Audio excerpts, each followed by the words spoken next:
itulah yang dilakukan pasangan Thorik Halilintar dan Alia Mas Said. Ibadah tarawih Thorik dan Al yang akrab disapa berlangsung khusyuk di kediaman mereka.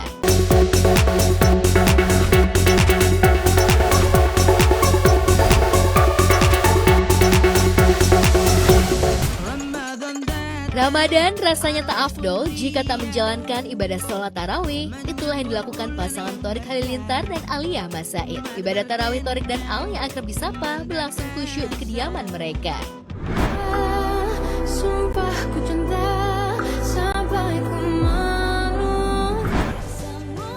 Yang menarik, momen yang dibagikan di sosial media pribadinya, Thorik dan Al melibatkan putra sematawayangnya Ahmad Arash Omara Thorik, juga karyawan rumahnya untuk menambah kehangatan suasana Ramadan. Kan ku jaga, oh dirimu. Belum masukin buah yang ini. Buah yang ini masukin dulu deh. Ya. Udah buka puasa. Untuk pertama kalinya, Baby Arash ikutan sholat tarawih bersama. Bocah 8 bulan itu terlihat anteng, tak menangis ataupun rewel selama sholat berlangsung. Dengan wajah polosnya, meski sesekali keheranan melihat aktivitas ibadah kedua orang tuanya, Baby Arash mampu bikin netizen meleleh akan tingkah pola manisnya.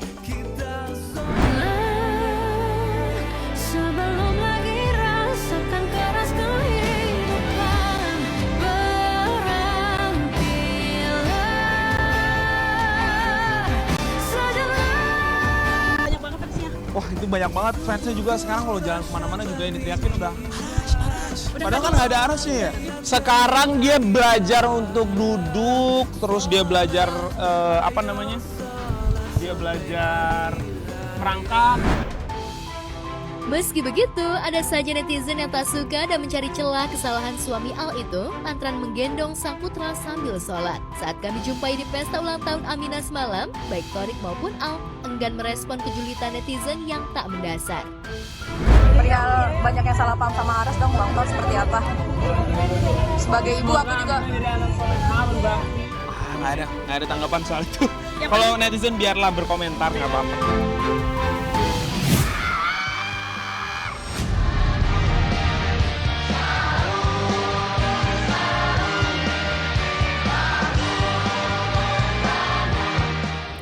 Mengenakan mukena coklat lengkap dengan sapu lidi di tangan, Natalie Holscher teriak bangunkan sahur warganet. Natalie sesekali menggebrak dengan sapu lidi. Natalie bak tengah membangunkan seseorang yang sulit dibangunkan ketika sahur. Kalau yang bangunin kayak gini sih, auto kabur.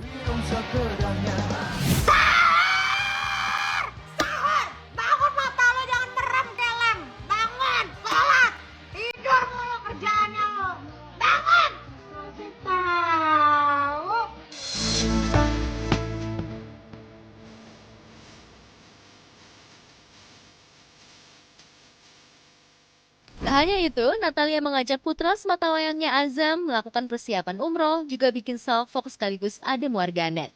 Mengenakan tudung hijab syar'i, Natalie dipuji cantik dan didoakan kembali menutup auratnya. Bahkan sikapnya kalem dan tak pecicilan. Sementara Azam tampak kalem dan menggemaskan seolah mengerti apa yang disampaikan pemateri saat pembekalan ibadah umroh. Oh mau umroh? Masya Allah bunda, Masya Allah. Mas bilang guys aku puasa ya. Aku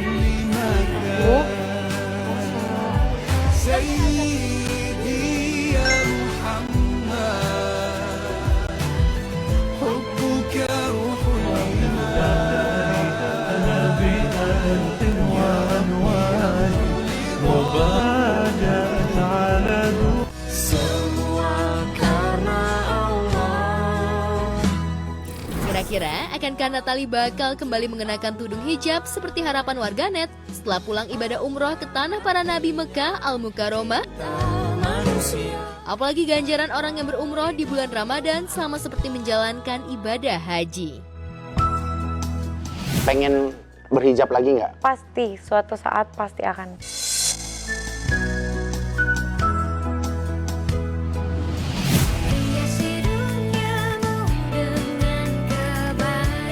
Tak hanya cantik, punya karir yang bagus dan jago masak, Tisa Biani rupanya juga punya kepedulian sosial yang tinggi. Bagaimana tidak, di tengah jadwal yang padat, di bulan Ramadan ini, Tisa masih menyempatkan waktu jadi relawan di Taman Bacaan Masyarakat Kolong Ciputat. Iya, aku kemarin datang ke daerah Ciputat di TBM Kolong sebagai volunteer sama anak-anak yang rumahnya kebetulan tinggal di sekitar situ. Aku ngajar beberapa pelajaran yang aku tahu. Terus kayak kita nulis harapan-harapan kita di masa yang akan datang. Terus kita main-main sama adik-adik di sana.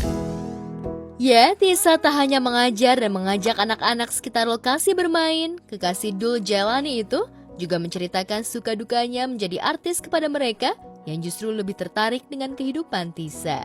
Mereka tuh rata-rata lebih ke nanya-nanya personal gitu sih, gitu. Apa sih suka dukanya kalau jadi artis, jadi public figure, terus kita ngajarin kayak gimana. Kalau aku kan akademis kurang jago ya, jadi aku lebih ke non akademisnya aja, lebih sharing-sharing, belajar bareng gitu-gitu, seru-seruan aja sih main-main. Menjadi relawan anak jalanan, Tisa kerap merasa prihatin dan terharu mendengar cerita mereka yang hidupnya jauh berbeda dengannya. Apalagi di antara mereka banyak yang harus putus sekolah namun tetap semangat belajar. Bagi Tisa, kegiatan sosial ini menjadi pengingat dirinya untuk selalu bersyukur atas segala kemudahan yang ia dapatkan. Karena mereka tuh anak-anak yang ceria, jadi aku tuh happy gitu bawaannya. Jadi terharu juga. Ini adalah suatu hal yang memang benar-benar aku lakuin. Di satu sisi juga itu untuk mengingatkan aku supaya bisa menjadi orang yang lebih bersyukur lagi gitu, bahwa di luar sana masih banyak orang yang putus pendidikan, terus kurangnya lapangan pekerjaan, terus kita dikasih kemudahan sama Allah gitu. Jadi wajib lah ngikutin hal-hal kayak gini.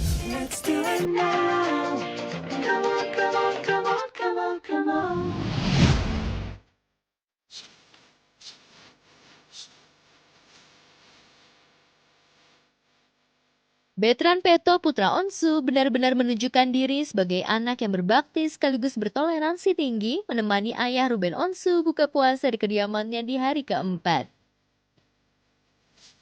Sejak Onyo biasa Betran disapa pindah rumah, ia selalu menjadi teman saat menyiapkan menu buka puasa. Menu sederhana, roti goreng menjadi pilihan Ruben untuk berbuka. Menu buka puasa hari ini, selama puasa ini tertelat ya, karena tadi kita bingung makan apa. Kehadiran Betran selain jadi teman juga menjadi alarm bagi Ruben saat sahur. Ia selalu menjadi orang pertama yang membangunkan sahur Ruben dan menyiapkan keperluan sahur ayahnya. Tak ayal, kekompakan ayah dan anak ini bikin salut warganet. Onyo itu tugasnya sampai nyiapin makanan aja, habis itu dia lanjut tidur ayah kita. Iya. Saya tuh tidur jam 9, setengah 10 tuh tidur, dibangunin sama dia jam 3. Selain merasa tak sendirian di rumah saat menjalani puasa Ramadan pertama ini, Ruben juga mulai getol latihan murotal di rumah. Ia bahkan menargetkan tahun depan bisa lebih fasih membaca Al-Quran. Di Ramadan ini ya taraweh pasti. Cuman kalau di pencapaian gitu ya. Cuman gini, ya Allah, mudah-mudahan di tahun depan, Ramadan tahun depan saya sudah bisa baca Al-Quran.